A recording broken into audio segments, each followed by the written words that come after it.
Hello दोस्तों, आप सभी का स्वागत है कॉमिक्स तरह चैनल पर। गाइस, आज हम लोग पढ़ने जा रहे हैं आबरू का तिलिस्म, जो राज कॉमिक्स बाय संजय गुप्ता की तरफ से नई कॉमिक आई है। तो चलिए गाइस, शुरू करते हैं आबरू का तिलिस्म। अश्वलोक के दो राज्य सूर्यवंशी और चंद्रवंशी के बीच बढ़ रही थी भीषण शत्रुता। सूर्यवंशी सम्राट तारपीड़ो और चंद्रवंशी सम्राट अश्वांतक थे एक दूसरे के खून के प्यासे। इनकी शत्रुता का लाभ उठाकर महाषड्यंत्रकारी तूता बूता रच रहा था नीत नए षड्यंत्र। वहीं दूसरी तरफ इन सबसे अनजान सूर्यवंशी राजकुमार अश्वराज और चंद्रवंशी राजकुमारी अश्वकीर्ति के बीच प्यार के पिंगे बढ़ रही थी। वह नहीं जानते थे कि आने वाले वक्त उनके लिए कौन सा संकट लेकर आने वाला है। यह कहानी है वर्तमान से परे उस भूतकाल की जब अश्व सम्राट अश्वराज सिर्फ अश्वराज था और राजकुमारी कुतुमछुम्बी सिर्फ अश्वकीर्ति। यह कहानी है अश्वराज और कुतुमछुम्बी के उस पूर्व जन्म की, जब उनका प्रेम परवान चढ़ना शुरू ही हुआ था। चाहे दुनिया इधर की उधर हो जाए अश्वकीर्ति, किंतु दुल्हन तुम अश्वराज की ही बनोगी। अश्वराज की न बन सकी तो मृत्यु की चादर पहन लेगी तुम्हारी अश्वकीर्ति। तूता बूता के हाथों की कठपुतली हैं सारे, इन्हें क्या पता कि असल मकसद क्या है मेरा। हा हा हा। विशालगढ़ के उत्तर दिशा में स्थित गन्ना महल। ओम भट्ट परे हट्ट, दिखा चित्रपट्ट, कौन है वह नटखट जो कर रहा खटपट। गन्ना महल में तुम्हारा स्वागत है वांकेलाल। आए, बिना पड़ चाप के भी इसे मेरा यहाँ आने का भान कैसे हो गया। भयानक अनर्थ होने वाला है। हीच कोला नक्षत्र शुरू हो गया। आकाश में चमकती बिजली समय की सीढ़ी बनेगी। उस सीढ़ी से एक के बाद एक कई मुसीबत आएगी। अगर तुझे विक्रम की जान बचानी है तो विक्रम को ऐसे स्थान से दूर रख जहाँ बिजली गिर सकती है। जब तक मैं जीवित हूँ तब तक कोई और मुसीबत महाराज का बाल भी बांका नहीं कर सकती। अश्वलोक। चंद्रवंशी राजसी सरोवर। जिस चंद्रवंशी नगर में किसी सूर्यवंशी का नाम तक लेने पर ही हड़कंप मच जाता हो, वहाँ अगर कोई सूर्यवंशी सीना ताने रथ पर सवार आ रहा हो तो क्या हो। सूर्यवंशी, रुक जाओ सूर्यवंशी। ऐश्वर्या सरोवर चंद्रवंशी सम्राट अश्वनातक के स्वामित्व में है। यहाँ सूर्यवंशियों का प्रवेश वर्जित है। देवी ऐश्वर्या तो सारे अश्वलोक की देवी है, फिर उनका सरोवर केवल चंद्रवंशियों के स्वामित्व में कैसे हो सकता है। मेरा रास्ता छोड़ दो सैनिक को। मुझे सरोवर से अपनी प्रेयसी के लिए वह दुर्लभ अश्वांध प्राप्त करना है जो हर 12 वर्षों में चंद्रमा की शीतल चांदनी में ऐश्वर्या सरोवर में पुष्पित होता है। अश्ववांध का नाम दोबारा अपनी जिह्वा पर लाया तो न जिह्वा रहेगी और न जिह्वा चलाने वाला यह सर। हिनन। अश्वराज रक्तांबर कह रहा था कि अश्वांध पुष्प पुष्पित हो चुका है, अब विलंब करना उचित नहीं होगा। मैंने सोचा था कि मामला प्रेम से हल हो जाएगा, पर अगर तुम्हारी यही इच्छा है तो ऐसा ही सही। टन आह धाड़। उम्मीद है इतना सबक तुम सबके लिए पर्याप्त होगा। चंद्रवंशी उपवन। उफ, वह अब तक आया क्यों नहीं। अरे, यह हमारी सीमा की ओर से हलचल कैसी। कहीं पिताश्री को पता तो नहीं चल गया कि मैं यहाँ छुपकर। अश्वराज, उफ, तुमने आने में इतनी देर क्यों कर दी और तुम हमारी सीमा की तरफ से क्यों आ रहे हो। तो मैं बहुत पहले गया था, पर सोचा इतने दिनों बाद तुमसे मिल रहा हूँ तो कोई विशेष भेंट देनी चाहिए। यह लो, हमारे मिलन का प्रतीक। तुम्हें मेरी तरह मानवीय टांगों की इच्छा थी ना अश्वकीर्ति। देवी ऐश्वर्या के आशीर्वाद से उपजा यह पुष्प तुम्हारी यह इच्छा पूरी करेगा प्रिय। हे देवी ऐश्वर्या, यह तो अश्वांध पुष्प है। यह दुर्लभ पुष्प तो हमारी सीमा में स्थित ऐश्वर्या सरोवर में ही खिलता है, पर वहाँ तो चंद्रवंशी सैनिकों का कड़ा पहरा होता है। तो क्या हुआ, यदि इसे प्राप्त करने हेतु मुझे साक्षात इंद्र के नंदन कानन भी जाना पड़ता तो मैं वहाँ भी जाता। उफ अश्वराज, तुम्हारी यह चेष्टाएं मुझे अंदर तक कपा डालती है। मुझे अश्वांध की कोई चाह नहीं है। मेरे लिए तुम ही मेरे सबसे अनमोल उपहार हो। अगर तुम्हें कुछ हो जाता तो। एक सूर्यवंशी की भावी नानी को इस प्रकार भयभीत होना शोभा नहीं देता। तुम भूल रही हो कि पूरे अश्वलोक में मेरे समान दूसरा योद्धा नहीं। इसका भयभीत होना निरर्थक नहीं है सूर्यवंशी कुमार, क्योंकि पाषाण अश्व के हत्ते जो भी चढ़ा वह कुचल के मरा। हे अश्वदेव, यह तो मेरा अंगरक्षक पाषाण अश्व है। इससे ही तो पीछा छुड़ा के मैं तुमसे मिलने आई थी। यहाँ कैसे पहुँच गया यह। महाराज अश्वांतक को आप पर संदेह था, इसलिए मुझे विशेष रूप से हिदायत दी गई थी कि मैं आपका पीछा करूं। मैं तुम्हारी राजकुमारी हूँ। मेरा आदेश है कि तुम अश्वराज को छोड़ दो। पाषाण अश्व केवल सम्राट अश्वांतक का आदेश मानता है राजकुमारी, और मुझे सम्राट से यह आदेश प्राप्त है कि मैं इस नीच की कुचली लाश सम्राट के कदमों में प्रस्तुत करूं, और अगर बीच में कोई आए तो उसे बिना बख्शूं, चाहे वह आप ही क्यों ना हो। आह!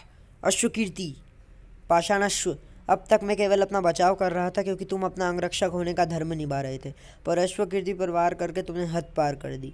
अब तुम देखो, तुम मुझे कुचलते हो या मैं तुम्हारे टुकड़े करता हूँ। हा हा हा! पाषाण अश्व के टुकड़े करना असंभव है अश्वराज, क्योंकि पाषाण अश्व अपने हर टुकड़े को वापस जोड़ सकता है। यह सही कह रहा है अश्वराज। इसे बंध शक्ति प्राप्त है, जिसके प्रभाव से अगर इसके टुकड़े धरती के अलग अलग छोर पर भी फेंक दिए जाए तो भी यह खुद को सरलता से जोड़ सकता है। बहुत चबड़ चबड़ कर रही हो राजकुमारी, पर तुम्हारा यह प्रयास किसी काम नहीं आएगा। पहले तुम्हारा यह प्रेमी मेरे हाथों मरेगा और फिर तुम्हारा सिर खुद सम्राट अश्वांत तक अलग करेंगे। आह! अश्वराज बचाओ! अपनी बंद शक्ति पर इतना मत इतरा पाषाणाश्व, क्योंकि अब तेरी बंद शक्ति भी तुझे अश्वराज के कोप से बचा नहीं पाएगी। क्योंकि पहले मैं तेरे टुकड़े करूँगा और फिर तुझे आबरू के तिलिस्म के उस हिस्से में उछाल दूंगा जहाँ का गुरुत्वहीन वातावरण तुम्हारे टुकड़ों का आपस में जुड़ने नहीं देगा। ओह अश्वराज, आज तो मुझे लगा कि मैंने तुम्हें खो दिया। ऐसे छोटे मोटे अश्व दानव अश्वराज का कुछ नहीं बिगाड़ सकते। मेरे रहते कोई भी मुसीबत तुम्हारा बाल भी बांका नहीं कर सकती। परंतु अगर तुम मौजूद ना हो तो क्या मतलब? जिस प्रकार पाषाण अश्व ने मुझ पर प्रहार किया, उससे स्पष्ट हो गया कि चंद्रवंशियों के लिए उनकी शत्रुता उनके रक्त संबंधों से अधिक महत्व रखती है। तुम्हारी चिंता उचित है अश्वकीर्ति। सचमुच मैं तुम्हारी रक्षा के लिए हर पल तुम्हारे साथ नहीं रह सकता, परंतु ऐसा उपाय कर सकता हूँ कि अगर तुम किसी मुसीबत में पड़ो तो फ़ौरन मुझ तक पहुँच जाओ। परंतु कैसे? इसकी मदद से। यह क्या है? यह गमन माला है। गमन माला? हाँ, गमन माला। जब भी तुम किसी मुसीबत में पड़ो, मेरा नाम देकर यह माला तोड़ देना। यह तुम्हें फ़ौरन मुझ तक पहुंचा देगी। इसे कभी खुद से अलग मत करना। एक वीरान भयानक स्थान पर मौजूद अग्नि महल। अग्नि महल में आपका स्वागत है अश्व चुड़ैल अश्व माया। काम की बात करो तूता बूता, मुझे यहाँ क्यों बुलाया है? हाँ तूता बूता, जो भी कहना है जल्दी कहो। वैसे भी हमें विविध चीज़ों से घृणा है। तब तो आईना भी देखना छोड़ दीजिए हुजूर। चुड़ैल, तेरा इतना साहस! शांत चंद्रवंशी सम्राट, शांत। अगर गुस्से को अपने ऊपर सवार रखोगे तो लाभ की बात नहीं सुन पाओगे। लाभ की बात? हाँ, जैसे आपके जीवन का महान उद्देश्य है विश्व विजय, और उसके लिए आपको चाहिए दिव्य अश्वमेघ। तुम्हें कैसे पता कि रखनी पड़ती है? सब जानकारी रखनी पड़ती है। बोलो, मैं जो कह रहा हूँ वह सत्य है या नहीं? हाँ, यह सत्य है, परंतु अश्वमेघ को प्राप्त करने के लिए अतुल्य खजाने का अर्पण करना होता है, जो कि मेरे पास नहीं है।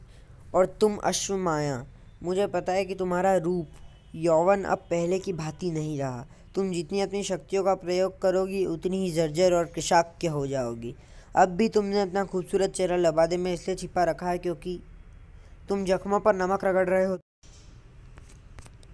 हा हा हा! नमक रगड़ना ज़रूरी है, बहुत ज़रूरी है।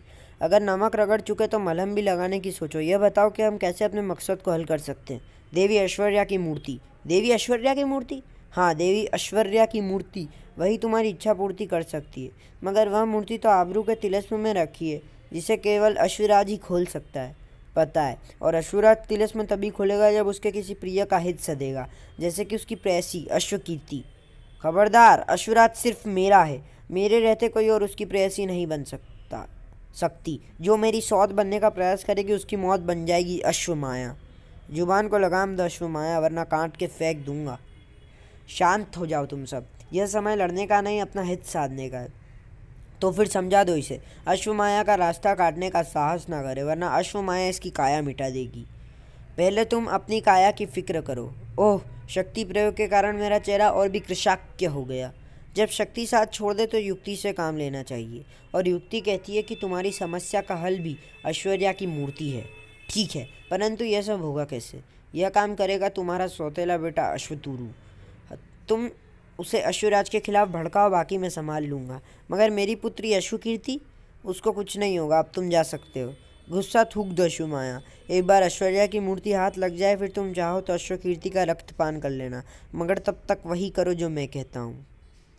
हाँ महाराज, मैं सही कह रहा हूँ। मैंने प्रातःकाल में यही सपना देखा है कि अगर आप इसी वक्त नौकिया देवी के मंदिर की सबसे ऊंची नौक पर चढ़कर देवी के सामने अपने सच्चे प्रेम के लिए हाथ उठाकर प्रार्थना करें और देवी प्रसन्न होकर आपकी हथेली में नौकिया की कांटेदार पत्ती गिराएं, तो आपका प्रेम जन्म जन्मांतर तक चलेगा।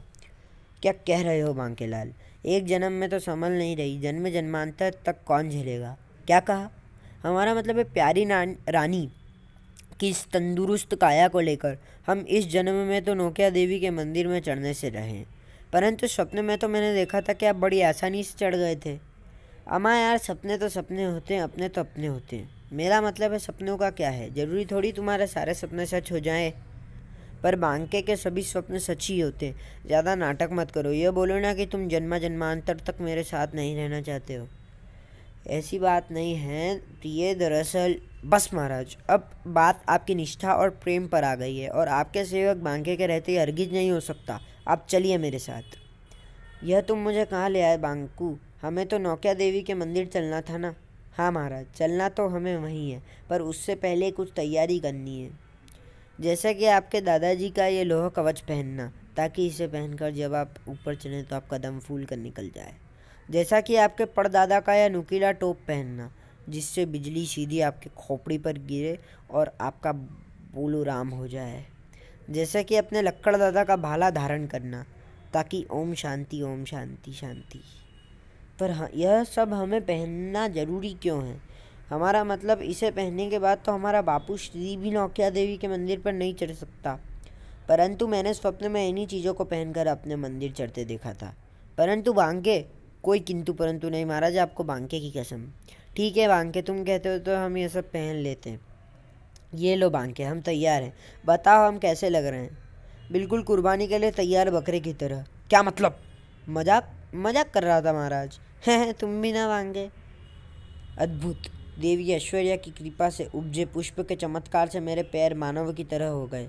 इससे मेरी शारीरिक सुंदरता भी बढ़ गई और अब अश्वराज और मेरी जोड़ी विचित्र नहीं लगेगी। राजकुमारी अश्वकीर्ति, राजकुमारी अश्वकीर्ति! तूता बूता, आप यहाँ इस समय? क्या आपको पता नहीं कि हमारा निजी कक्ष है? मेरे पास शिष्टाचार दिखाने का समय नहीं है राजकुमारी। आपके लिए एक अत्यंत बुरी खबर है। कैसी बुरी खबर? आपके पिता के और आपके अश्वराज के प्रेम प्रसंग का पता चल गया है आपके पिता को। और क्या? और उन्होंने अश्वराज को मारने के लिए आपके सौतेले भाई अश्वतुरु को भेजा है। हे अश्वदेव! भैया अश्वतरु तो बहुत शक्तिशाली और कई तिलस्म शक्तियों के स्वामी हैं। और सबसे बुरी बात, उनके पास में एक जर्जर फल है जिसका वार कभी खाली नहीं जाता। मुझे शीघ्र जाकर यह अनर्थ रोकना होगा, अवश्य ही, वरना मेरा वह उद्देश्य कैसे पूरा होगा जिसके लिए मैंने षड्यंत्र रचाया है। यह मेरी अंतिम चेतावनी है सूर्यवंशी। अश्वकीर्ति मुझे प्राणों से भी प्रिय है। मेरी बहन का पीछा छोड़ दे, अन्यथा प्राण से जाएगा। अश्वकीर्ति तुम्हारी बहन है, इस नाते से तो तुम मेरे साले हुए और मैं तुम्हारा जीजा। और जीजा के प्राण लेने की बात नहीं करते, बल्कि उसका सत्कार करते हैं। अगर तू अपना सत्कार ही करवाना चाहता है तो यह ले। अजगर लता की जकड़ प्राणी की हड्डियों के चूर्ण होने के बाद ही खुलती है। उफ! खटाक! जट! साले श्री, शिकंजा ज़्यादा मजबूत नहीं था, थोड़ी और कोशिश करें। तो फिर इन पुष्ट तनों से बचकर दिखाओ, क्योंकि ये जब किसी पर बरसते हैं तो उसकी जीवित समाधि बना देते हैं। शर्म करो साले श्री, अपने जीजा को जीवित समाधि बनवा कर अपनी बहन को संगी विहीन करना चाहते हो? इसके लिए तो तुम्हारी पिटाई होनी चाहिए। उफ! तड़ाक! तूने अश्वतरु पर प्रहार किया, अब तो यहाँ से तेरा छलनी शरीर ही वापस जाएगा। खटाक! मैं तुझे संबंधी समझकर क्षमा कर रहा हूँ, पर तू तो सिर पर ही चढ़े जा रहा है। अब तुझे समझाना पड़ेगा कि अपने होने वाली जीजा का स्वागत फल फूल से करते हैं, तीर भालों से नहीं। अगर तुझे स्वागत के लिए फल फूल ही चाहिए तो अश्वतरु तेरी इच्छा जरूर पूरी करेगा। जर्जर फल प्रकट हो। इस जर्जर फल के विष से तेरा शरीर जर्जर होकर नष्ट हो जाएगा और संसार की कोई भी शक्ति मेरी इस अम्य शक्ति को नहीं काट सकती। चाक! नहीं! अश्वकीर्ति बहन, यह तुमने क्या किया अश्वकीर्ति? जर्जर फल का वार अपने ऊपर क्यों सह गई तुम? ओह, जर्जर फल के प्रभाव से इसका शरीर जर्जर हो रहा है, पर मैं अश्वकीर्ति को मरने नहीं दूंगा। मैं अपनी चौषक जड़ से इसका सारा विष सोख लूँगा। आह आह! मैंने फल का अधिकतम विष सोख लिया, परंतु यह सिर्फ इसके शरीर के जर्जर होने की गति को कम करेगा। यह सब तेरी वजह से हुआ है अश्वराज। अगर अश्वकीर्ति को कुछ हुआ तो मैं तुझे जिंदा नहीं। आह। अश्वराज के रहते अश्वकीर्ति को कुछ नहीं हुआ, कुछ भी नहीं। नोकिया देवी का मंदिर। ऐसे क्या देख रहे हो महाराज, इस स्थान पर तो आप अनेकों बार आ चुके हो। आ तो कई बार चुके हैं बांके, पर आज पहली बार दिख रहा है कि यह पहाड़ी कितनी ऊंची है। आपका लक्ष्य है यह ऊंची पहाड़ी नहीं, बल्कि इस ऊंची पहाड़ी पर स्थित नौकिया देवी के मंदिर की वह सबसे ऊंची नौक है। इन छोटी मोटी बाधाओं पर ध्यान मत दीजिए। परंतु मौसम भी देखो कितना ख़राब हो रहा है बांके। तूफ़ानी बारिश हो रही है, बिजलियां कड़क रही हैं। अगर ऐसी स्थिति में महाराज नोकिया देवी के मंदिर की सबसे ऊंची नोक पर चढ़ेंगे तो या तो फिसल कर मरेंगे या बिजली गिरने से। तो फिर तुम्हारे कहने का क्या अर्थ है सेनापति? मैं जानबूझकर महाराज को मरवाने का षड्यंत्र रच रहा हूँ। मुझे कोई सपना नहीं आया है, मैं झूठ बोल रहा हूँ। क्यों? मेरे कहने का यह अर्थ नहीं था बांकेलाल। तो क्या अर्थ था? मेरा मतलब यह था, खामोश सेनापति। जब देखो तुम हमारे बांके पर घुमा फिरा कर निशाना साधने की चेष्टा करते रहते हो। मैं कहता हूँ सुधर जाओ, वरना नोकिया देवी के मंदिर पर हमसे पहले तुमको चढ़ना होगा। महाराज आप शीघ्र चढ़ाई शुरू कीजिए। ऐसी तैसी करवा अपनी आलू के बोरे, मुझे क्या गुर्र। और फिर शाबाश महाराज, नोकिया देवी का नाम लीजिए और चढ़ जाइए नोक पर। मेरा मतलब पहाड़ी पर। वीर तुम बड़े चलो, धीर तुम बड़े चलो, सामने पहाड़ हो, पानी की बौछार हो। हाय मेरा मोटा, मुझसे कितना प्यार करता है, यह तो मंदिर की नोक पर चढ़ने पर ही पता चलेगा। HUF HUF. अरे उठिए महाराज, पहाड़ी पार हो गई, अब मंदिर की नोक बाकी है। देखना बांके कहीं दम तो नहीं निकल गया महाराज का। मोटा सख्त जान है, इतनी आसानी से नहीं निकलने का। मेरा मतलब है हमारे महाराज महावीर है, उनकी जान उन्हीं की तरह सख्त है। कोई इस मोटे को चप्पल सूंघाओ। चप्पल सूंघाने के बाद गला सूख रहा है, कोई लस्सी लाओ हमारे लिए। महाराज आपको लस्सी नहीं, रस्सी की ज़रूरत है। वो देखिए सामने क्या दिख रहा है, आपका लक्ष्य। हे ईश्वर, अभी यह बाकी है। इसका मतलब हम स्वप्न देख रहे थे कि हमने मंदिर की नोक पर चढ़कर नुकीले पत्ते हासिल कर लिए। आपने भी स्वप्न देखा। इसका अर्थ है कि आपको नुकीले पत्ते हासिल करने से दुनिया की कोई ताकत नहीं रोक सकती। परंतु बांके अब हम में जरा भी शक्ति नहीं शेष बची। बस थोड़ा और महाराज, फिर तो आपको बचना ही नहीं है। मेरा मतलब कि फिर कुछ करने के लिए बचेगा ही नहीं। ठीक है बांके, तुम कहते हो तो हम चढ़ जाते हैं। घबराना मत अश्वकीर्ति, बस हम पहुंच ही गए हैं। यह कौन सा स्थान है अश्वराज? यह आबरू का तिलस्म है। इसके अंदर ही वह चीज़ रखी है जो तुम्हें जर्जर फल के प्रभाव से बच जाएगी। तुम मेरी यह प्रतीक्षा करो, मैं अभी आया। मैं इसके अंदर आ जाऊंगा। और बहुत अच्छे अश्वराज, मुझे इसी पल की प्रतीक्षा थी, इससे पहले कि यह द्वार दोबारा बंद हो।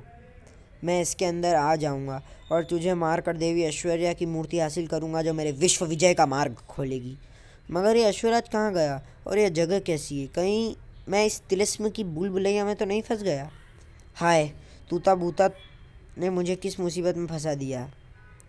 देवी ऐश्वर्या की मूर्ति, यही है मेरा लक्ष्य है। इनके स्पर्श मात्र से यह अश्वकीर्ति की जर्जर काया स्वस्थ हो जाएगी। परंतु यह मूर्ति अत्यंत विशाल है। इसको ले जाने के लिए मुझे आवश्यकता होगी दो वस्तुओं की, अश्वखंजर और अश्वबंध की। अश्वबंध का स्पर्श जहाँ मूर्ति का आकार कंठहार जितना लघु कर देगा, वहीं यह खंतर भी अति महत्वपूर्ण है। वाह, मूर्ति छोटी हो रही है। अब यह इस बंध में बंध कर एक कंठहार जैसी बन गई है।